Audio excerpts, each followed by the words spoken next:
Hello and welcome to a new episode of AUC Observer. Today we have different stories both off and on campus, and we're also bringing you an exclusive interview with the newly elected Vice President of the Student Union, Ahmed Ayman. I am your host, Javier Jennings Mozo. Let's get started.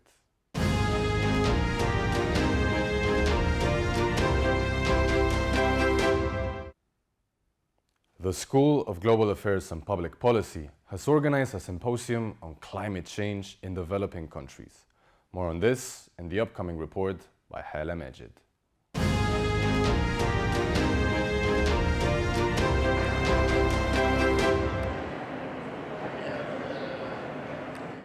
The School of Global Affairs and Public Policy has organized an urban climate symposium on cities and climate change in developing countries. What is your plan? It should be urban. It should be about climate. It should be about developing countries, things that are relevant for developing countries. A large part of the emissions, the future emissions, will come from the cities in developing countries, where many large developing countries, they are urbanized rapidly. One is India. China is already very urbanized. Africa, many countries in Africa will urbanize, and a lot of emissions will come from these cities. This symposium contributes to advancing the knowledge of urban and local climate solutions in global context and their support of new practices in specific contexts of developing countries. It is a case about one of the waterfront development in India, in the state of Karnataka. The city name is Mangalore. It's a Netravati waterfront development. It's a part of Smart Cities development project in India. So what we try to do is we try to reconnect the river with the city, and through the policies and public participations.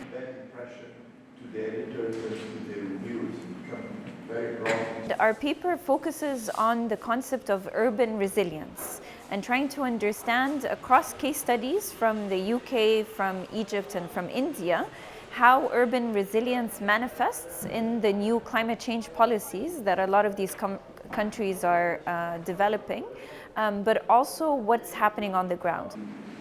Almost flawless. The aim of this symposium is to reflect on how to build more climate-friendly cities. This was Hala Majid, AUCTV, Cairo.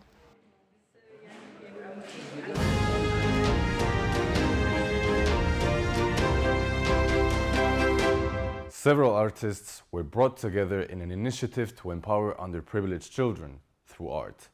More on this in the upcoming report by Nuran Fathi.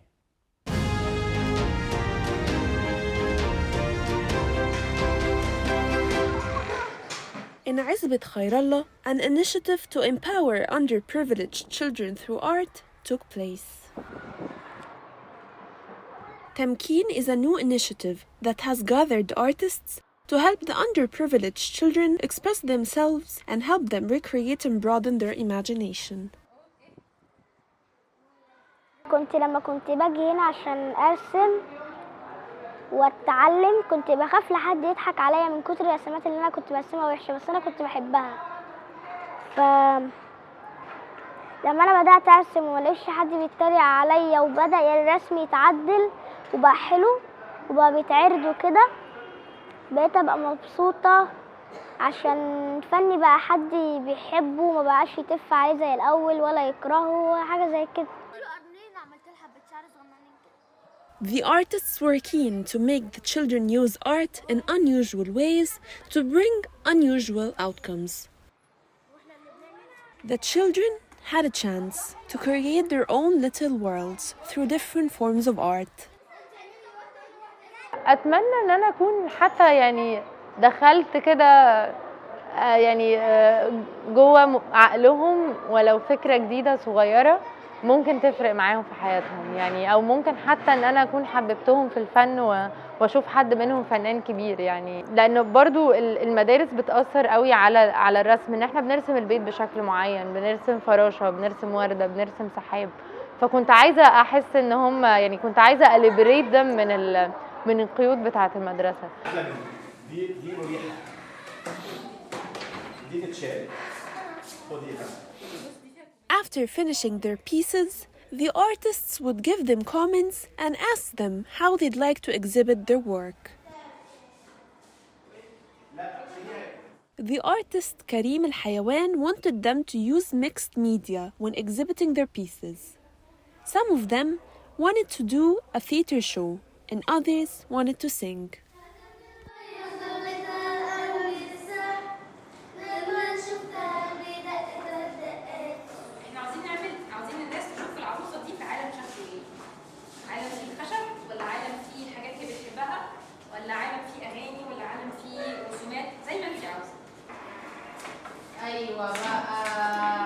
Actually, this is actually Tamkeen's first edition.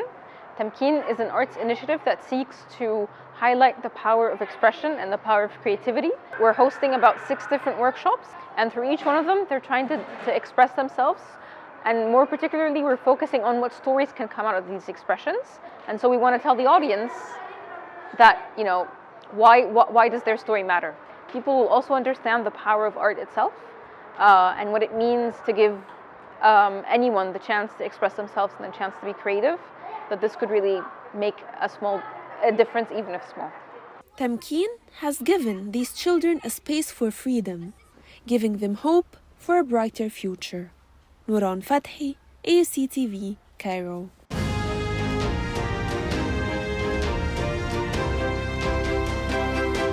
Honoring excellence and achievements, the AUC Alumni Office has celebrated the accomplishments of some of AUC's remarkable alumni. Heidi Endil tells us more in the upcoming report.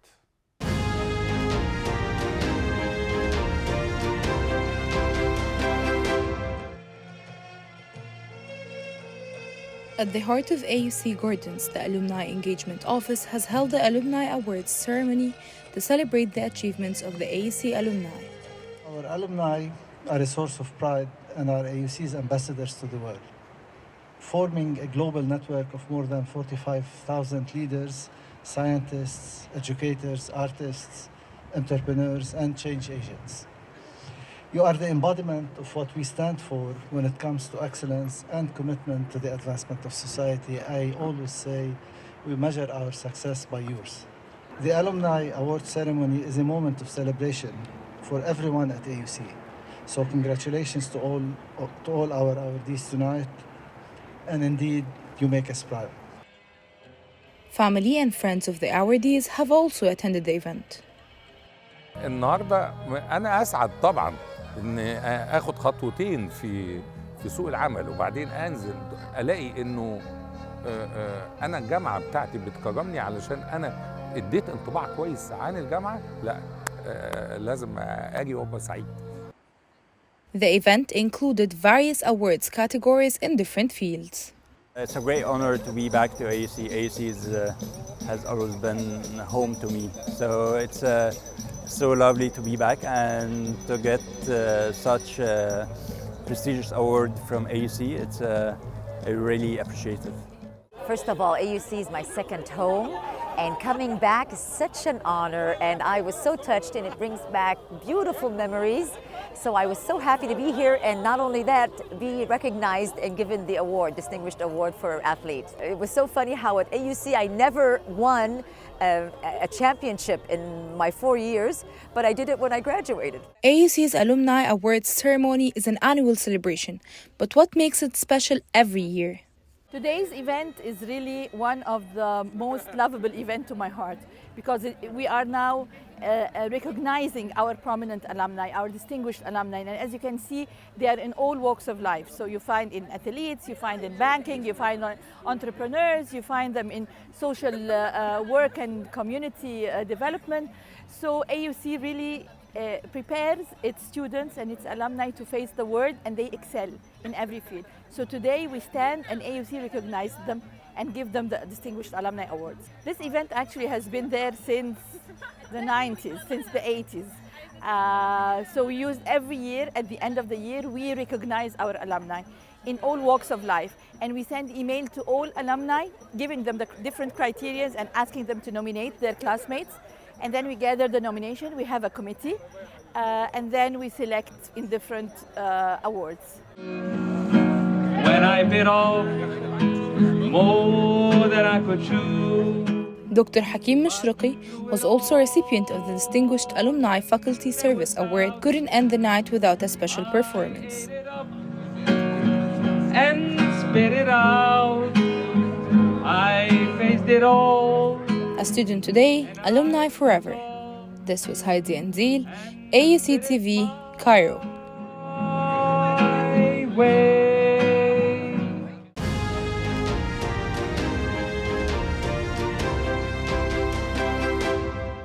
Who says therapy has to be all talk and no play? Not the AUC. In a colorful display of Mental Health Awareness Month, AUC's Counseling Center invited students and staff to express yourself with art, an event designed to promote self-care and mindfulness through art therapy. More on this in the upcoming report by Noor Amin.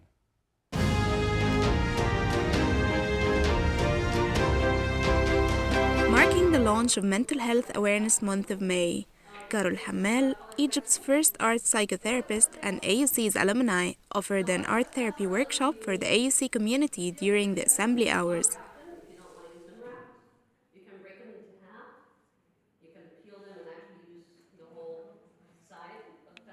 Today was the launch of Mental Health Awareness Month at AUC, which is the US Mental Health Awareness. And we had an art therapy activity to launch the event today. The topic was expressing yourself using art. So you express yourself by creating a symbol that represents who you are. That symbol being either a complex symbol with a multitude of visual elements together, or just a symbol that you already know and expressed. No art skills necessary, of course.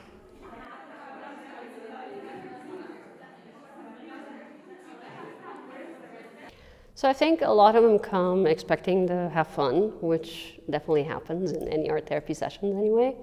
I think they probably didn't expect much of the interaction that took place with everyone.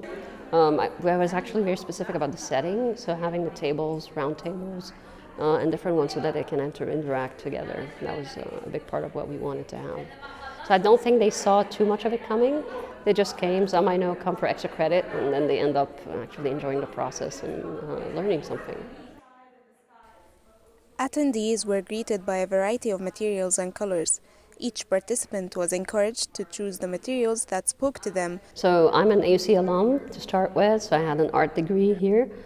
I'm actually one of the first few graduates of that art program at AUC.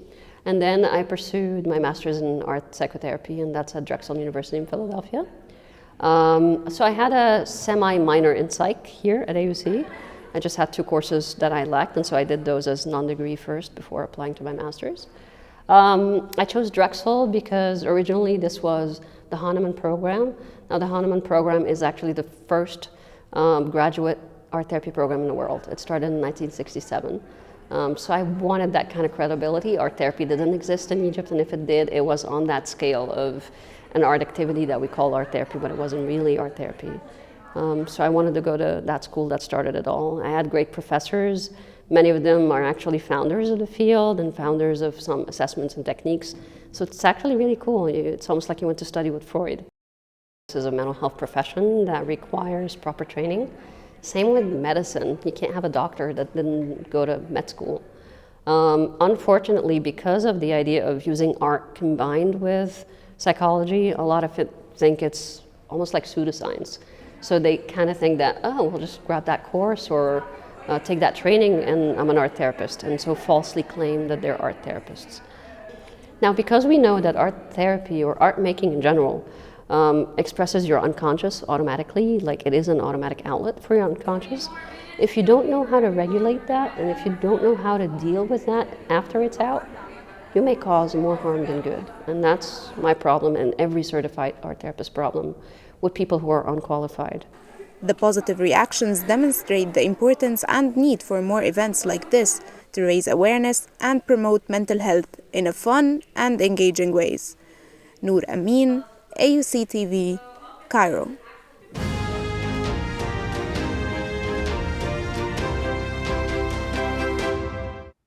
Talk less and see more. Heritage sites captured through the eyes of photographers. More on this in the following report by Christine Munir.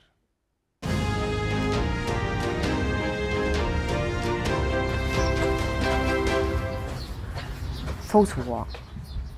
Photo Walk is an event hosted by Arkinos, the operator of Maq'ad al-Sultan Qaitbay, also known as Mosque.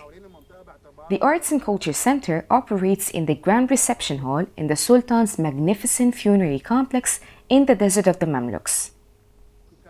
With guidance from Arkinos, visitors get to navigate the Desert of the Mamluks, encompassing narrow alleyways and a plethora of centuries-old UNESCO World Heritage Sites and monuments that date back to the Mamluk era. Larger, taller than the dome. The dome here has the same pattern. المشروع ايد في العمارة والعمران والترميم والتنمية العمرانية، وايد اخرى في التنمية الاجتماعية والثقافية والاقتصادية مع اهالي المنطقة، والدعوة والترويج للسياحة الثقافية. جزء من برنامج الدعوة للسياحة الثقافية ده هي مجموعة من الجولات التصوير بنعملها في السيزون من بداية شهر 9-10 من سبتمبر أكتوبر لغاية مايو تقريبا. تبقى جولة مصممة خصيصا للمصورين الفوتوغرافيين والفيديو، تصوير بشكل عام بكل جوانبه عشان يقدروا يشوفوا الأماكن دي. بنتكلم قليل، بنشوف أكتر، بنستنى أكتر في المكان. في الجولات اللي بره رمضان بنطلع أكتر على أسطح، على مآذن، على فوق الدومز والحاجات دي كلها، بحيث نشوف المنطقة كلها كمان من فوق. فهي مصممة بشكل ما بحيث انها تفيد بشكل اساسي التصوير. Photo Walk has been held multiple times, with the number of photography enthusiasts and history buffs increasing each time, seeking to observe the 15th century buildings that were expertly restored by Arkinos architecture with funding primarily from the European Union. الحقيقة الوك كانت مفيدة جدا بالنسبة لي، لأن هي أنا مبدئيا مؤمنة جدا بأن أي حد بيمشي في المكان بيحفظه، وإن عشان أحسن اكسبيرينس إن أنا أفهم المكان إن أنا أتمشى فيه وإن أنا أشوف الحاجات بعناية، مش بس بعربية أو إن أنا أشوفه على الإنترنت أو كده. وأصور كمان دي حاجة أكتر إن أنا بكابتشر الديتيلز وكده.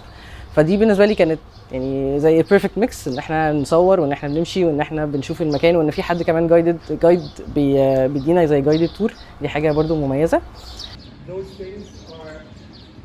To make their trips even more appealing, Arkinos decided to launch a photography competition and exhibition that is held in the Maq'ad of Sultan Qaitbay.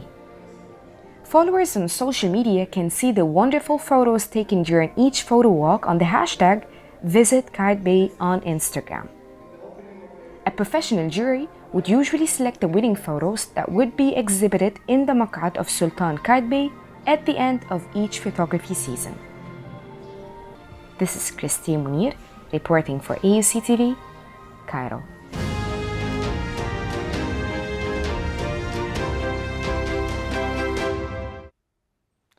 Reading a good book under the sun is one of the best pleasures.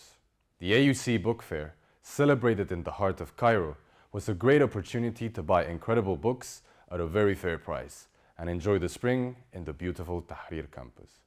More on this in the upcoming report.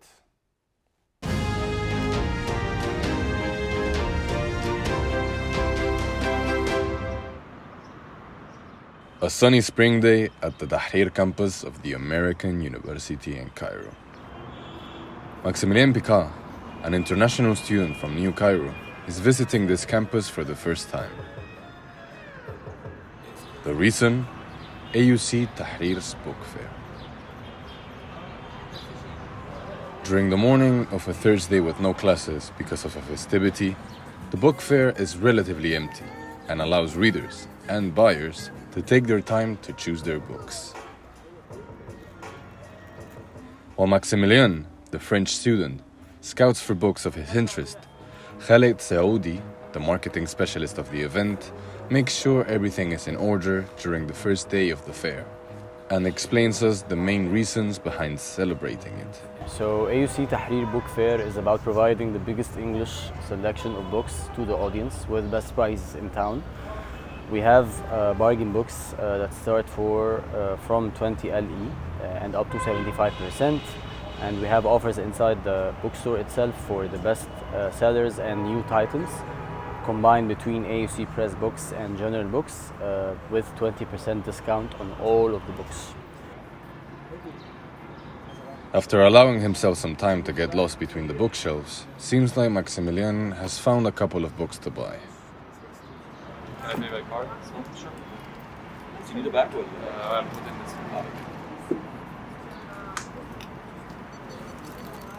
He is certainly happy with his new acquisitions.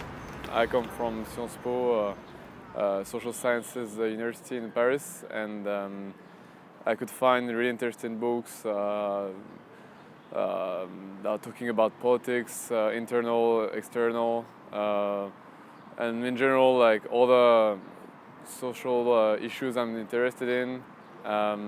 More broadly, also the history of Egypt or religious topics, Islamic law, things like this. So I both went to the bookshop and the book fair to get some informations, and people were really welcoming. So I'm glad I had this opportunity. The Tahrir Book Fair will be available until Saturday 13th of May, every day from 10 a.m. to 7 p.m. and will count with performances on both weekends to let people engage while shopping and to create a comfortable space for book readers to spend as much time as possible at the Tahrir campus in an effort to encourage people to read more. Javier Jennings Mozo, AUCTV, Cairo.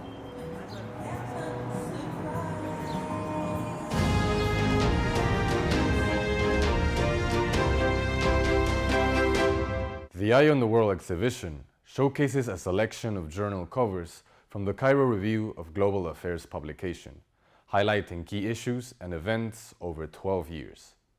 The quarterly journal aims to provide perspectives from the region and contribute to international policy conversations. Nuran Ismail tells us more in the upcoming report.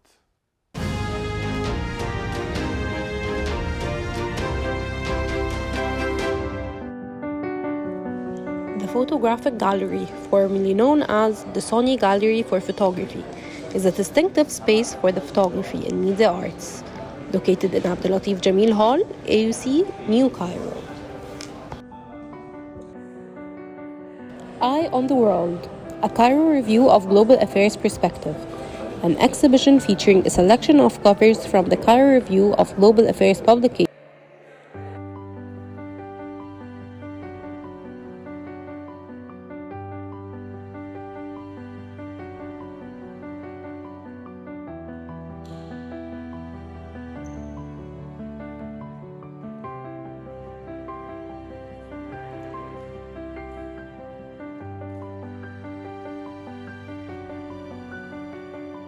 Cover of the publication.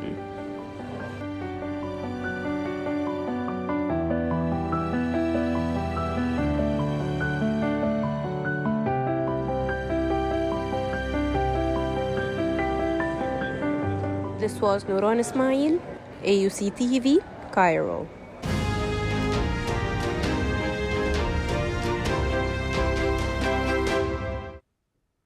That was all for today's news. Join us next for a very interesting interview with the newly elected SU Vice President.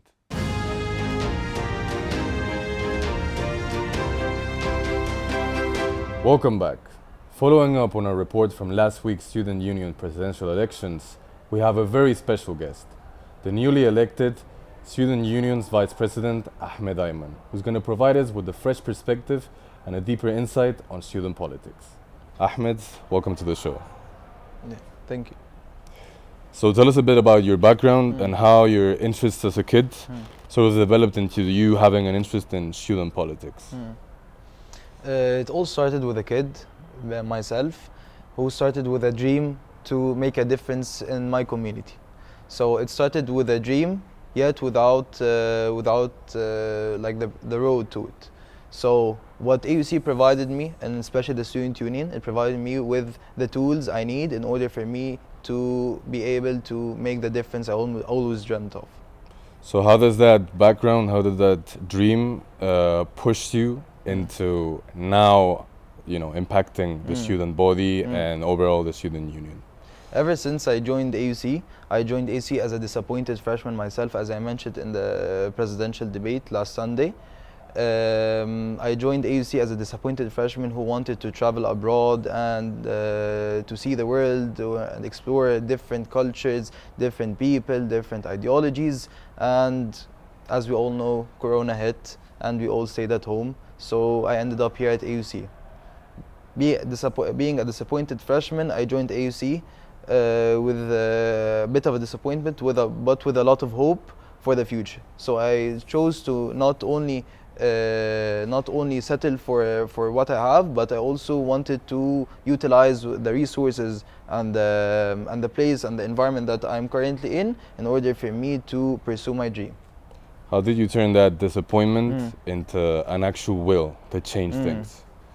It all started with me joining as a freshman during my first semester. My first semester, I was a bit inactive in student activities. I tried to join a lot of clubs, but since we were studying virtually from home, so it was a bit hard. But the thing is, in fall 2020, in my first semester, AUC 2020 movement hit.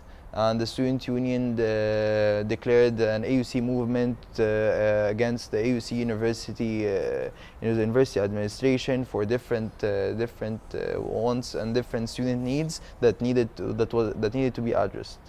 So from that day on, I started to see my dream coming true in that place. So what were the challenges that you sort of had to overcome through the journey of becoming, you know, the SU vice president from that moment where there starts to be a student movement?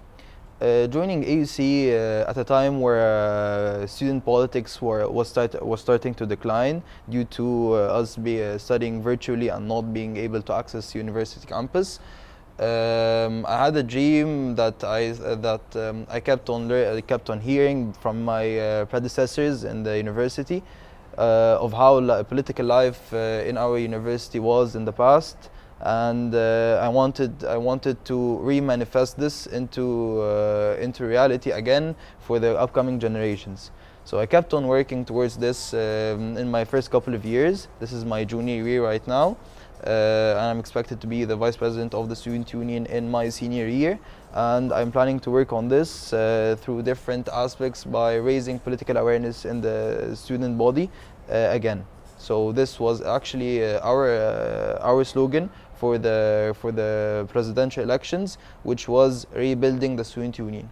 So what makes you different, you and Mustafa Khalil, from the previous people that were here? Okay, what makes us different is that we have a vision of rebuilding the Student Union from a legacy that was inherited back in the day before Corona era. So I would say up until Corona hit, we had this legacy that was inherited and transcended through generations with the knowledge set and the skill set that made AUC student activities special and unique. So we wanted to bring this back. So how are we planning to bring this back? Is by three means: through being inclusive, being liable, and being remarkable. Can you give me more specifics of how you're going to be exclusive, liable, and remarkable? Remarkable. Starting off with being inclusive, we dream of a student union that represents each and every voice of the student, indifferent of their backgrounds, interests, careers, upbringing, and etc. We believe that the student union is a place for everyone to shine, to voice their concerns, their needs, their issues, and we want the student union to be that platform for this. This is as for the inclusive part. As for the remarkable part, we believe in a student union that creates a remarkable experience for its students during their daily lives on campus. Such as by making our services remarkable, so by providing sustainable outlets and services that cater for students' needs in their daily academic and non-academic experience in their university. Also, as for events, we want to have events that cater for each and every interest in our student body, whether small, whether big, whether it has a large reach or a large interest in the student body or not. So our role as the student union is that to cater for each and every interest in the student body. This is why every student in the student body pays an activity fee. So we believe in a union that caters for everyone that pays an activity fee. So you were talking about making it inclusive for international students, such as myself, for example. Given the fact that most of them are on exchange, how are you sort of gaining their involvement or their engagement with student politics? As I said, given the fact that they're going to vote this semester and then not enjoy the results of their voting in the next one. So basically, as I mentioned before, the first two pillars that we have was remarkable and inclusive, and the third part is being liable. What do we mean with being liable? We mean that we are liable and accountable for all our promises and all the things that we promised to provide for the student body, that based on it we were elected as the student union presidential candidates for the next term. We are planning to do so for international students, being the chairperson of the community engagement committee for this year, and working with closely with international students during their orientation and their whole semester experience in Egypt as well as at AUC. We want to, I envision a union that continues on working in providing different services and providing especially a remarkable experience for its international students, whether here on AUC campus or outside, in exploring the Egyptian culture and the different sites, different historical sites in Egypt that makes Egypt a special place for any international student to visit. So for full-time international students like myself, most of us are graduate students. We don't live on campus for the most part. We live far away. We don't come to campus every day. So we're not that engaged with the campus life. How are you gaining their engagement? Because we already traveled, we already did all of these activities. We've been here for a year, maybe for two. How are you gaining our trust and making us feel represented within this AUC student body? Yeah, the thing is that this was one of the issues or the problems that me and Mustafa Khalil saw in the current student union, which is that we see that the current student union and the previous student unions actually has not worked closely in providing and serving its graduate students. Even though they vote and they have a vote and they actually pay an activity fee for the student union. So we believe that the student union should actually work on catering and serving the our student graduates as well as our undergraduates. So during the election term or our elections last week, we worked closely with and we contacted a lot of our student graduates, and we encouraged them to vote, and we explained to them our plans and what we are planning for them for next year. How did you do that reach, that contact? contact. We had different approaches, but let me summarize the approaches. We had approaches by reaching the the graduate student association. We wanted to reach them. Me personally, I don't know them personally, but we wanted to reach out for them. Unfortunately, we didn't have the luxury of time to reach out for them, so we tried to reach. Me personally, being in touch with a lot of international graduate students, I tried to reach them. Mustafa Khalil also knows a lot of AUC alumni or graduates who continue to become AUC graduate students. So we made sure to reach out for everyone possible during the election term. Do the alumni actually play an important role into, even if they're not students anymore, sort of promoting student inclusivity and student engagement? So basically what the student union provides is it provides experience should provide a remarkable experience for its current undergraduate students as well as graduates. But not only this, the student union, a very big part or a very big aspect of what the student union works on is working on the cap and gown. The cap and gown is an event which is held after each semester for all AUC graduates. So this is a very important and a very crucial event that the student union has been and should also continue to perform at its full potential for the coming year. So we believe that this is something we should work on. Not only this, we want to also work on the academic postgraduate experience for our students. So by providing different career opportunities and different options for their postgraduate lifestyles, postgraduate careers. So this is something we want to work on closely next year. That's actually something very interesting. The postgraduate career opportunities. How you're planning on implementing that? By working closely with the Career Center, AUC Career Center office, we plan on providing different internship opportunities, different mock interviews, starting to promote co-op experience or the co-op courses that is currently provided by the School of Business. We want to start starting to expanding more to different majors and different schools with the co-op experience as well. I think this is one of the main points that the student union should focus on next year. So switching topics completely, focusing a bit more on your personal life, how do you manage to balance out all of these, classes that you might be having and other student activities that you might be involved in with political career for the student body? Let me be honest with you. Having too much on my plate is a bit hard.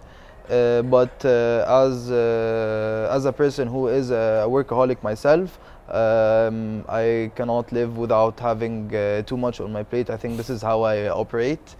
Actually, it's hard. It comes at a very high expense. I believe personally that everything in life is an opportunity cost. So having too much on my plate is an opportunity, but a cost at the same time. So it comes at a cost of different things in my life, maybe regular outings that my friends or social group have every week or another. For example, my sleeping schedule is not that organized, to be honest. Have different sleeping schedules depending on the level or the amount of work I have per day. So it's a bit hard, but I actually encourage, what I do is I encourage all students to try this experience because this is life. So if you do not experience this amount of work or time problems in management, so I think this is something all students should experience, because this will help them be more prepared for the real life. Do you have any sort of advice for your past self in terms of that time management and being able to balance out everything?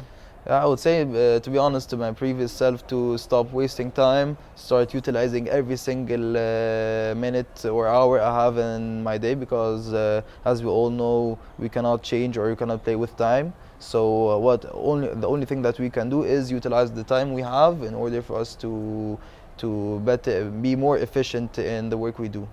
So to wrap up the interview, tell us a bit about the future. How do you think this whole experience is gonna mark and impact your future career life and also your personal life? Me personally, I see this experience as a very remarkable and a very unique experience that I see very unique to my age group. So I see this experience as a one-of-a-kind experience that I wouldn't have had the opportunity to have at my age, being responsible of a very large constituency of students for their problems, for their issues, by providing or maintaining their AUC university experience from the very beginning to the very end. I think this is a very big responsibility, to be honest, but a responsibility that I'm looking forward to learn from, to develop from, and this is why anyone, or personally, for me personally, is why I'm in student activities. So I see myself developing, and I have seen personally, and the ones around me have seen my character development for the past couple of years, and I think at the very end it's worth it. Ahmed Ayman, thank you so much for joining us today. It was a pleasure having you. Thank you, the pleasure is all mine. Thank you for watching the show, and stay tuned for more episodes next week.